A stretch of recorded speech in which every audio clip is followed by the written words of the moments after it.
Burkina Faso ने अफ्रीकियों के लिए वीजा शुल्क समाप्त किया। अब वे स्वतंत्र रूप से प्रवेश कर सकते हैं।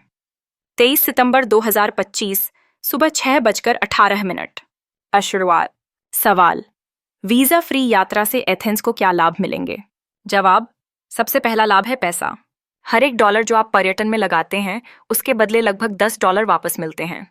अफ्रीका को वैश्विक पर्यटन राजस्व का केवल 2.5% ही मिलता है। क्यों?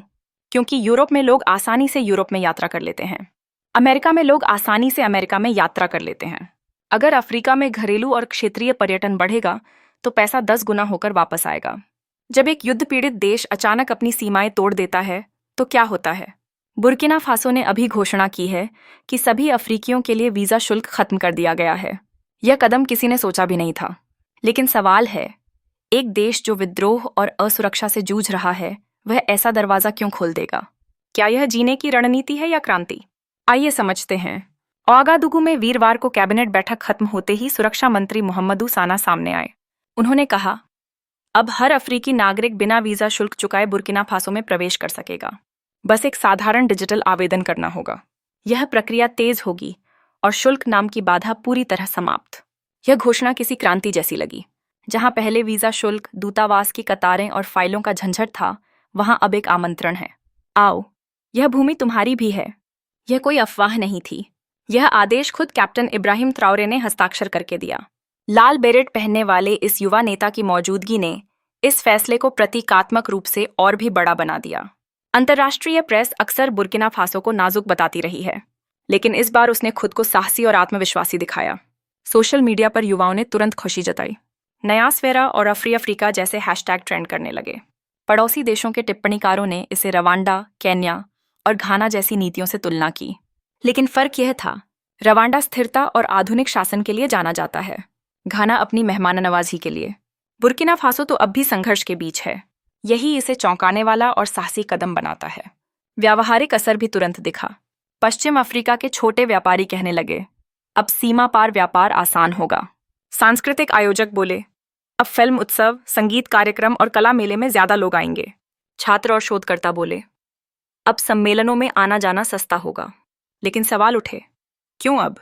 पश्चिमी मीडिया कहती है कि देश का 40% इलाका विद्रोही समूहों के कब्जे में है। तो फिर ऐसे हालात में इतनी बड़ी पैन अफ्रीकी पहल क्यों? कुछ कहते हैं यह सुरक्षा से ध्यान हटाकर एकता की ओर ध्यान मोड़ने की कोशिश है। कुछ कहते हैं यह ECOWAS, पश्चिम अफ्रीकी संगठन से अलग होने के बाद समर्थन जुटाने का तरीका है।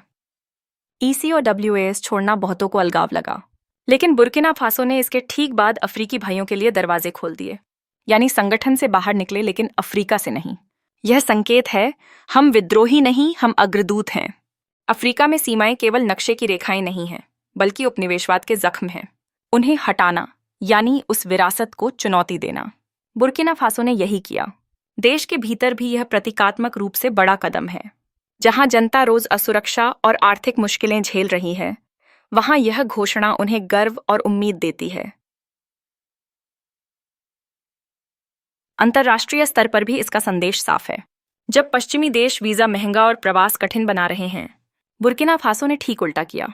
उसने कहा, दूसरे तुम्हें रोकें, लेकिन हम तुम्हारा स्वागत करते हैं। यह पश्चिमी प्रभुत्व को चुनौती देने वाला बयान है। अब सवाल यह है, क्या यह सिर्फ प्रतीकात्मक है या अफ्रीका को जोड़ने की नई शुरुआत? क्या बुर्किना फासो व्यापार, संस्कृति और शिक्षा का केंद्र बनना चाहता है? शायद यह सिर्फ प्रचार नहीं, बल्कि रणनीति है। और इस सोच के पीछे कौन है? Captain Ibrahim Traore. अभी अपने 30वें दशक में यह पश्चिमी ढर्रे वाला नेता नहीं है। यह एक सैनिक है जिसने 2022 में सत्ता संभाली। उसने कहा, हम किसी पुरानी ताकत के गुलाम नहीं रहेंगे। ट्राओरे का नजरिया पूरी तरह पैन अफ्रीकी है। वह लगातार कहते हैं, अफ्रीका को उपनिवेशवाद की जंजीरों से मुक्त होना होगा। उन्होंने पश्चिमी संस्थाओं पर निर्भरता को ठुकराया, पूर्व उपनिवेशकों पर शोषण का आरोप लगाया और अफ्रीकी एकता को सर्वोच्च रखा। लेकिन सिर्फ भाषणों से फर्क नहीं पड़ता। फर्क पड़ता है नीतियों से। अफ्रीकियों के लिए वीजा शुल्क हटाना यह असली कदम है। अब कोई युवा, व्यापारी या कलाकार सीमा पार करेगा और कहेगा, हाँ, यह आज़ादी असली है। ट्राओरे की छवि आम नेताओं से बिल्कुल अलग है। दूसरे नेता अक्सर दूर और विदेशी ताकतों के भरोसे माने जाते हैं। ट्राओरे एक जवान अफसर हैं, लाल बेरेट पहने, सीधे बोलते हुए। अफ्रीका को अपना रास्ता खुद चुनना होगा। यही छवि उन्हें लाखों युवाओं का हीरो बनाती है। सोशल मीडिया पर उनके मीम वीडियो और बयान आग की तरह फैलते हैं। कुछ आलोचक कहते हैं वह तानाशाह हैं, लेकिन उनके पैन अफ्रीकी फैसले अक्सर इन आरोपों से ज्यादा भारी पड़ते हैं। वह जानते हैं अगर अफ्रीका उन्हें अपना मान लेगा तो बाहर की ताकतें उन्हें आसानी से नजरअंदाज नहीं कर पाएंगी। यह उन्हें सुरक्षा की ढाल देता है। वह सम्मान और गरिमा की भाषा बोलते हैं।